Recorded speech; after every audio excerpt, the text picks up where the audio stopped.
Hey everyone, today I'm going to show you how to enable OneDrive on startup in Windows. This means OneDrive will automatically launch every time you boot up your computer, keeping your files synced without you having to manually open the app each time. Without any further ado, let's get started.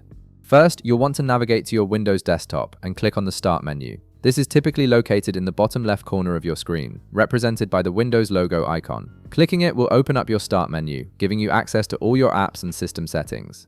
Once your Start menu opens, you'll need to access the Task Manager to control which apps launch at startup. In the search field, type in Task Manager. This powerful utility lets you monitor and control the programs that run when Windows starts, helping you optimize your system's boot time and performance. After typing, you'll see the Task Manager window appear on your screen. Now, look at the top part of the Task Manager window. You'll notice several tabs displayed horizontally across the top. Click on the Startup tab to proceed. This section shows you all the applications that are currently configured to run automatically when Windows starts up. It's a comprehensive list that includes both enabled and disabled startup programs, along with their impact on your system's startup speed.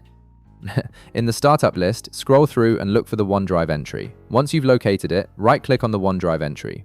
This action will bring up a small context menu with a few different options for managing this startup item. You'll see choices that allow you to enable, disable, or view more details about the application. From the context menu that appears, click on Enable. This is the crucial step that tells Windows to automatically launch OneDrive every time your computer starts up. Once you click Enable, OneDrive will now open and initialize during Windows startup.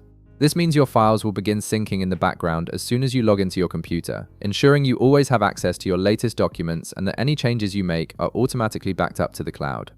And that's it!